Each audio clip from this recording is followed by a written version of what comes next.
the host. And you said was screwing up her lines a lot, and yeah, she probably was. Yeah, that's all I'm saying. I'm not saying she's a bad person. It just sort of...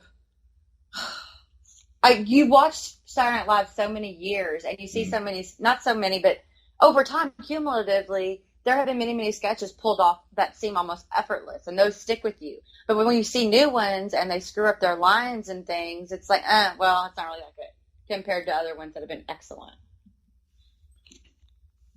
Yeah, I've always been an SNL fan because I would much rather watch a mediocre episode of SNL than be out and trying to pretend that I enjoy human interaction on Saturday night. People are terrible. People are annoying. And they kind of are. They are. I mean, and then you go somewhere where there's like 60,000 of them plus on purpose, willingly. And sometimes you just wonder, you're there, you're looking at, why am I with these people in this big giant building? And they're all drunk. They're all so drunk and they can't control themselves. Why can't people control themselves?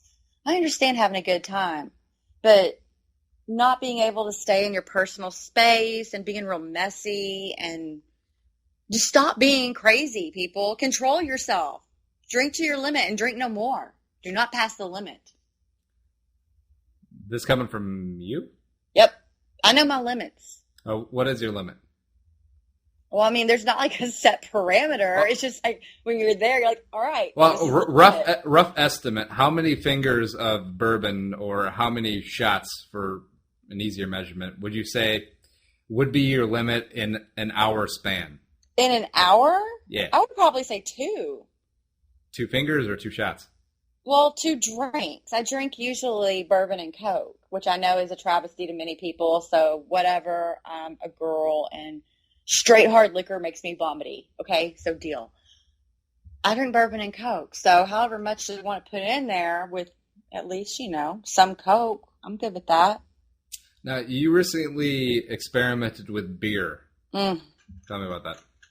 Well, I have so many friends who are beer snobs, not even snobs, just connoisseurs, let's say. And sometimes beer can be actually not horrible. Sometimes it tastes like fruit and stuff, and that's fun. Mm-hmm. But then sometimes it tastes like bile duct secretions. And how do people drink this stuff and be like, oh my God, this is the best beer I've had since that Bellhaven 79 I had reserved in the cell. I don't know, whatever beer people do. And it's like, it tastes disgusting. It tastes like it came out of your intestines is what it tastes like sometimes. Don't you think? Speaking of bile duct ooze, how's your gallstones?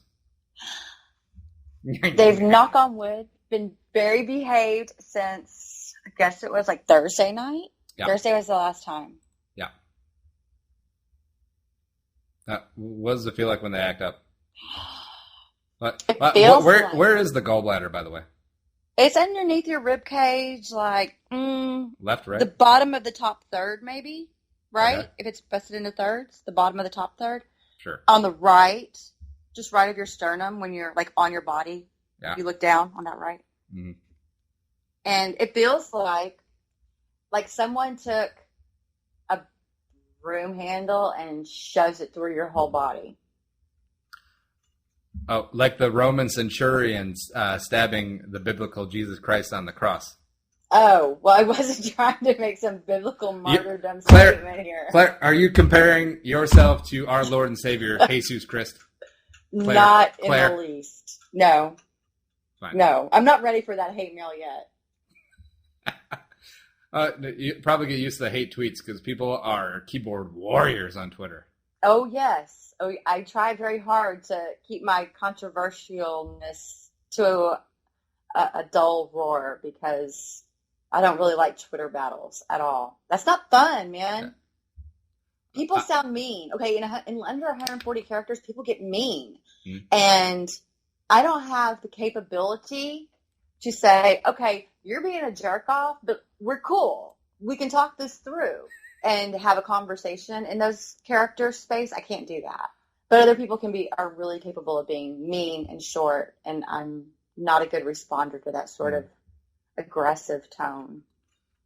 A couple of the Vikings SB Nation writers wrote pieces during the whole Adrian Peterson mess saying that he should be cut.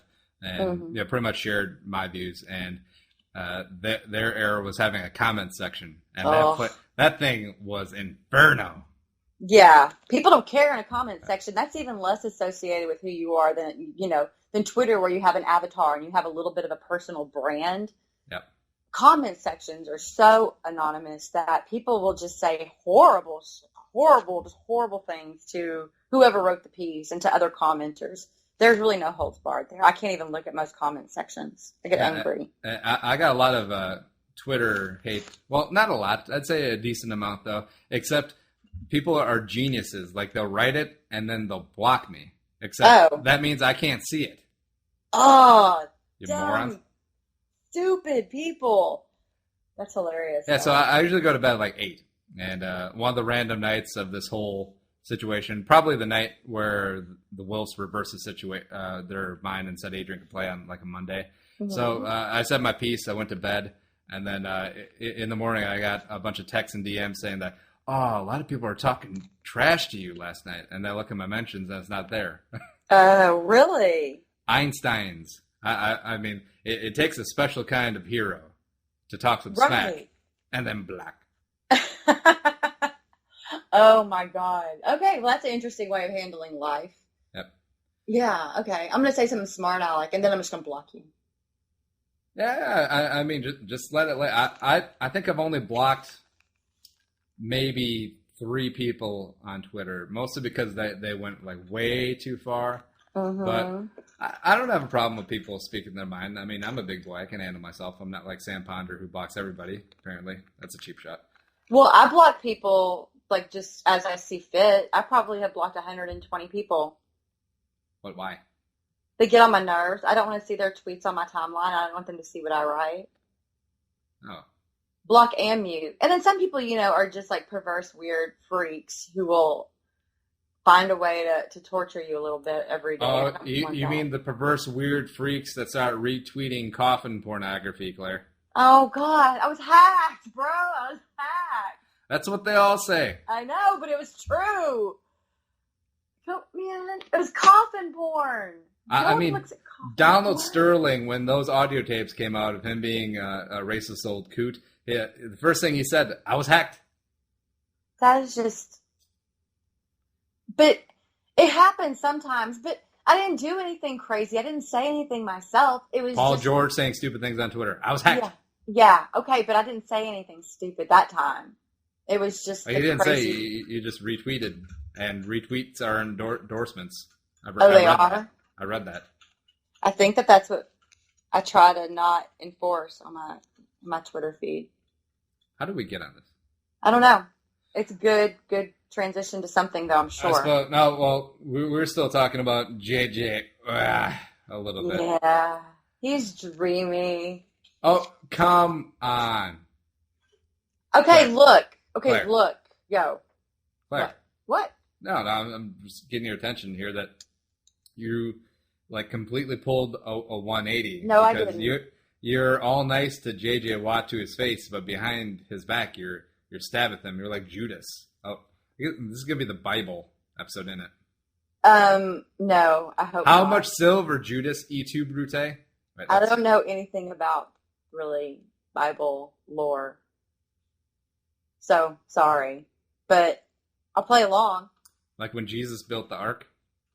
No, that was Noah who built the ark. Ah, got you. But I'm sorry, a liar. All right, so JJ Watt, you kind of hate him.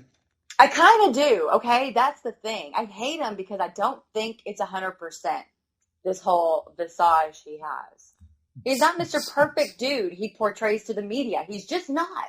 But when you do things like that for the football team that I love, then those things fade a little bit. You could accept that in the big picture, So if he comes calling or something, I won't say no.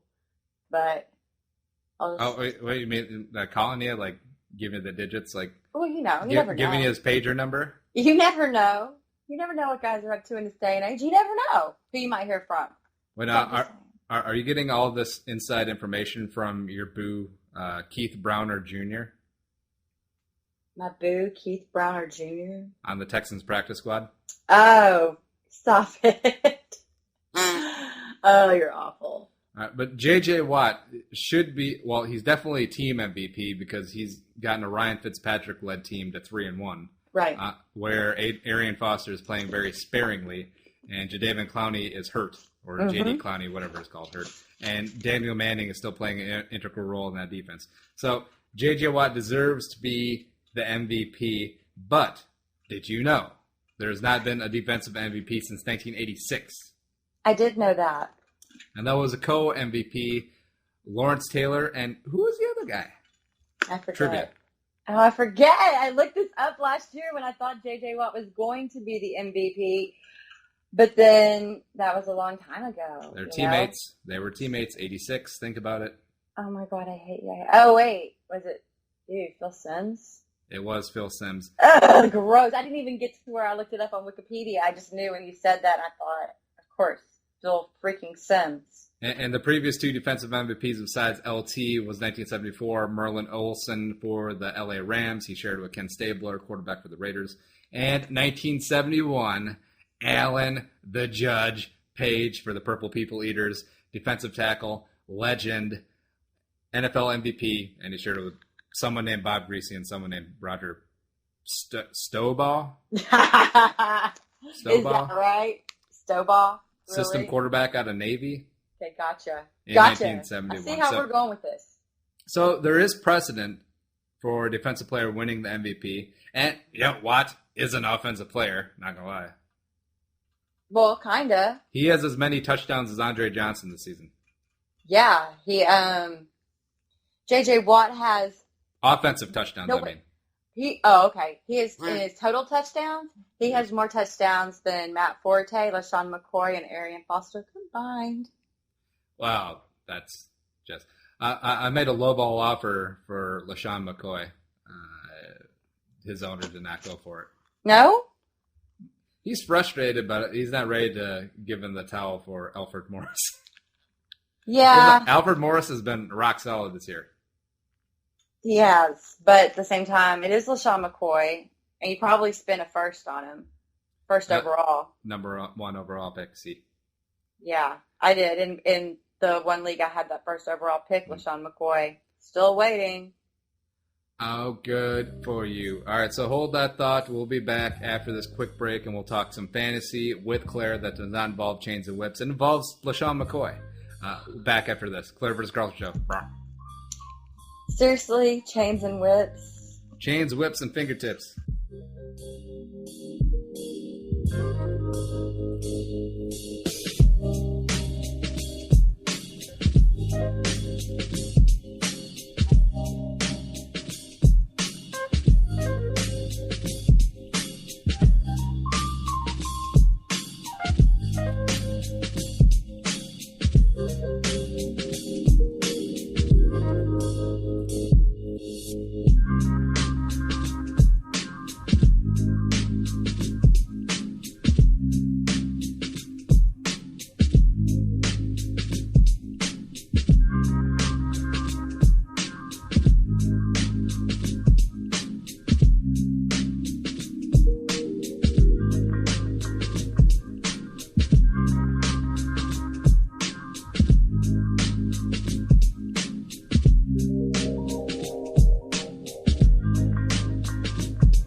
Back from the quick break. Claire and I were just having a good conversation about snowblowers. Claire, why don't you fill people in about what we were talking about? No, I'm not saying a word. Done. Fine. Fantasy. Claire, how'd you do this weekend in your 17 different leagues?